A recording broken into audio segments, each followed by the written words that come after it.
Hey guys, welcome to episode 3 of our Zenith 6D512 radio. Hope you enjoy.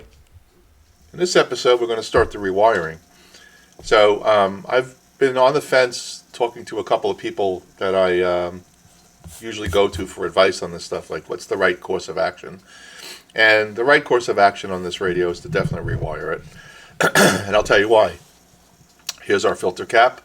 The minute I touch this, these wires are going to crumble right here and right here, and these are the wires that go to the IF cans. So the first thing we're going to do is take out these IF cans. We're going to remove them. We're going to cut the wires for both of them. We're going to take them out of the radio. We're going to take them apart. We're going to rewire them and get them ready to reinstall. If you remember, we have all of our diagrams, so we know exactly where these wires will go. We don't have to worry about it. Once we get the new wires in, we're good. Now I'm going to use the same color code, and let me show you what I'm going to do here. So I'm going to use a bunch of solid wire. Let me get my camera up here by hand. Here's the wire we're going to use for this radio. We've got every color we need. A couple we don't. So we've got orange and red and green and white and gray and blue and brown and yellow and black and purple. So we're going to follow the same color code when we do the rewire. And I'm going to use solid core wire.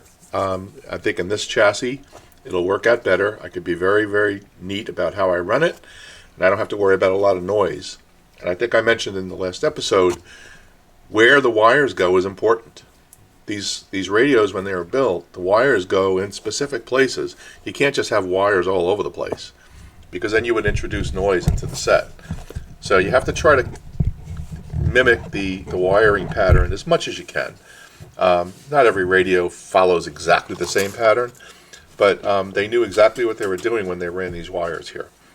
So I'm going to get this thing ready. I'm going to snip the wires for our first can. We're going to remove it, and then we'll see where it goes from there. So let me get that done, and I'll show you what it looks like when we get the can out of there. Okay, so we've removed the two nuts on this front can. This is the can that goes in the front. The wires that are there have been snipped. There's a red wire, a blue wire, there's a brown wire that goes to that ground lug right there. Alright, so we're going to turn it over, lift that can out of there. Okay, this is the one we're working on. You notice this is the one with the grid cap. That's the one where the wire disintegrated. We're going to pull up. Let's see what happens. Beautiful.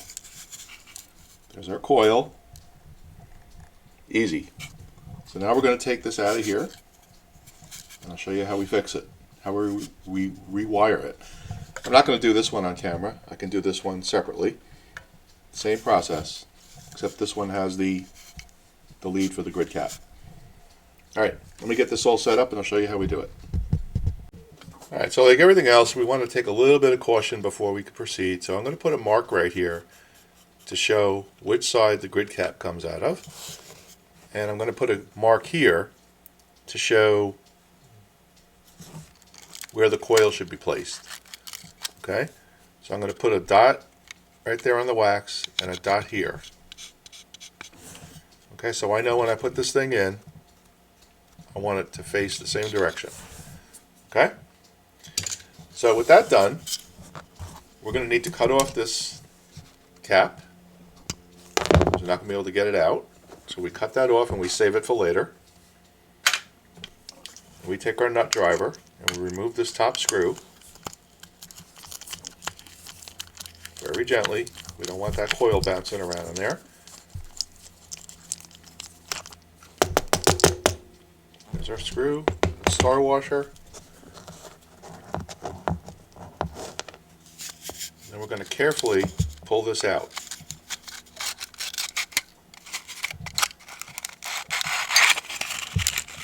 And you'll notice it's wrapped with paper. This is called fish paper. And we're going to be really careful when we take this out. So there's our coil. Real simple. And there's very, very fine wire going to these terminals right here. So we've got to be really careful when we replace them. So again, when we look at this, here's our red.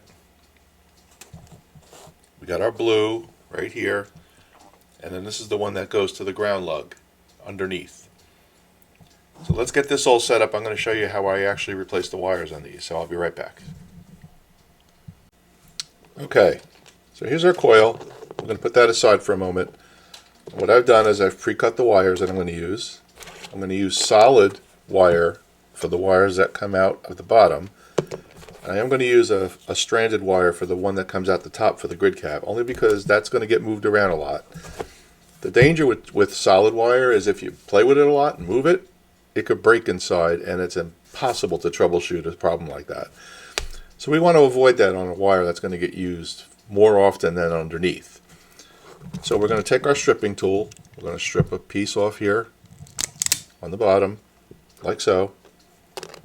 Same thing for the other ones. If you don't have one of these stripping tools, I highly suggest it. Saves you a lot of aggravation. Okay, so now we have our wire stripped. Okay, and while we're here, we'll strip the one that goes to the grid cap as well. Good. Okay. All right, so the first wire we're going to attack is this red one right here. Now, what you don't want to do is throw your soldering iron on there and like jam it in for like 10 seconds, because you're going to melt everything. And you see this little fine wire right here? I don't know if you can see that on the camera, but there's a fine little wire right there. You don't want to disturb that. So we're going to cut right about here. Okay? And what I like to do when I'm working on stuff like this to avoid it from moving around is throw a piece of tape on it, like this.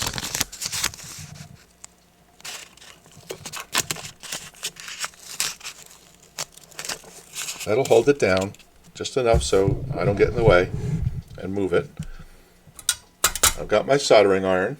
I've got a fine tip on it. Take a pair of pliers. I'm going to put it on there, and we're going to grab and heat. You notice I'm not leaving the iron on there a long time. Now, if it's a struggle to come off, there's a way to fix that. I'm going to show you. So I'm going to strip this insulation off here like this. Okay? And I'm going to take this wire, I'm going to pigtail it. Now, what does pigtail mean? Pigtail means you strip the insulation back, and then you curl it up like a pig's tail. So let me strip some insulation back. And what I could do is when I have the pigtail, I just slide it over there and solder it, and everybody's happy. So let's pigtail this thing. So we've got a long piece of wire here. I use a little jeweler's screwdriver, and we just go around like this. Make it nice and tight. Then we take a duckbill plier and we squeeze. Okay? And we point it in the direction we want, which is straight up. Okay? And we'll take this wire, put it right there. Okay? I'm going to take some solder.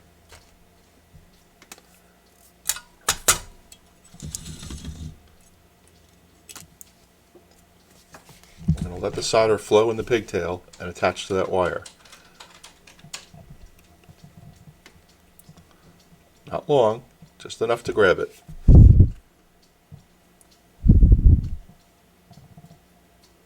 Okay, let that cool. Then we're going to take this extra strand of wire that's hanging off here, snip it, like so.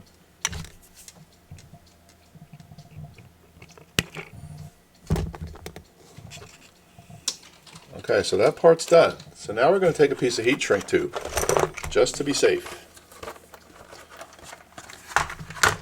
And I think this size will do just fine. I'm not going to use a whole length of it. Just going to use a little bit.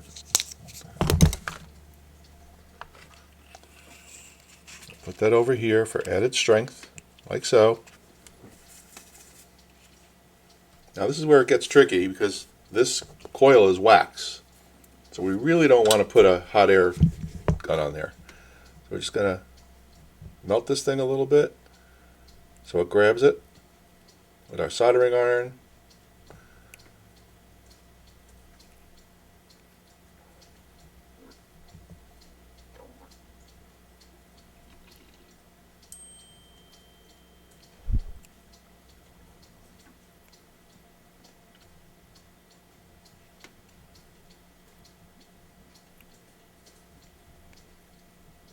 I think that'll do it. Let that cool. That's how you do it. Now after we get the other wires done, we're going to test the coil, make sure it's still connected correctly. Okay? So let me get the other two wires done and then we'll come back. One thing I didn't mention on the pigtail method is when you have the wire sticking out, I don't know if you can see that, just bend it up a little bit. Okay? So you provide a little bit of strain relief. You don't want just the solder holding it in place. Okay? Okay, so we're looking at our schematic, and first of all I want to make sure let you know I've marked the electrolytics in yellow. Okay, that's important. So let's measure our coil and see what we get. Okay, so we have our meter set to ohms right there, and we're going to put the meter across the red and the blue. Now let's see what we get. 24.2. It's close to 27. That's good. Now how do I know that those are the right ones to check? Well, let's look at the schematic again. Looking at the schematic in the drawing, you'll see here that the can that we're working on right now is marked AB. It's the one on the front of the radio. And if we look up here at the schematic, you'll see that this coil right here is A and B. So this is the coil we're working on. Now I mentioned earlier that 27 was the value. It should be 21. So we measured 24.4, I think. So this is the coil that we're actually working on. Okay, all the wiring is complete. We've got our wire hanging at the top. We've got heat wrap, heat shrink on all these connections just to be safe. Everything ohms out okay. And now we're going to put this thing back in the can. Now, you got to make a decision. Do you want to clean the can or leave it as it is? I like to clean these things and polish them up. When you do that, you run the risk of losing the writing that's on top. So you got to be careful. A lot of people replace it. I'm going to try to steer clear of it and see if I can clean it without replacing it. But if I have to, I have a way to do that too. So let me clean this can up and we'll show you what it looks like. Okay, so we're going to put this back in. We're going to take our fish paper, put our fish paper back around the can, and the coils where it belongs.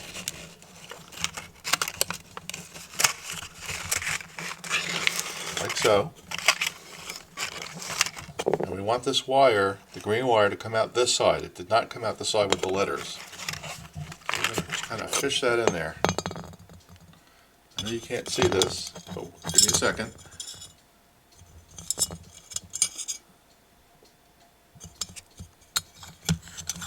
Okay. Alright, so there we go. And we want to make sure that this is aligned correctly. So it will be like this. Now you'll notice the fish paper isn't cooperating very well. Well, that's how you the way around that. Put your fish paper inside the can first. Like this. It's already got its shape because it's been in there for 60 years. Like so. And we're going to take our coil and fish it in carefully. We're not going to force it. We're going to make sure that everything works the way it's supposed to go. We're not going to rush. We're going to take our time.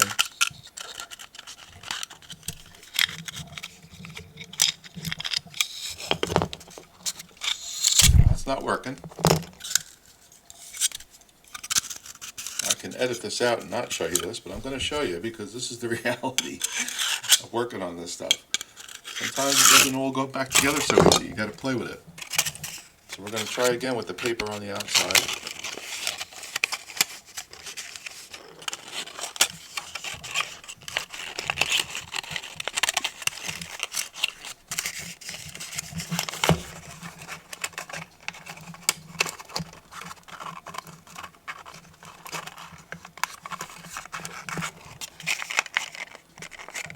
See if we can make that work.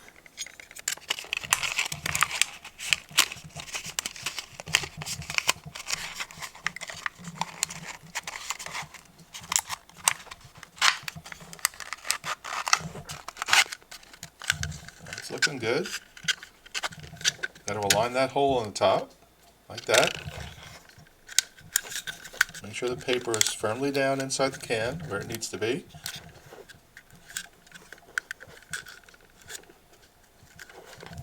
That looks right.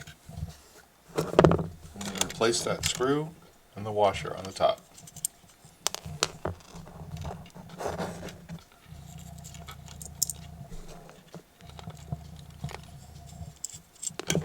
So let's test the coil one more time. Make sure we didn't break anything when we were putting it back in. There's our meter. Again, we're going to go across the red and the blue. We're looking for 24.4 or around there somewhere.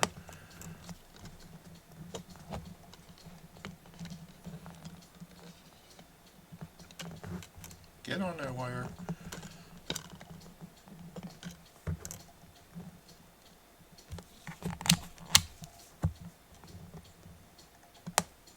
.3.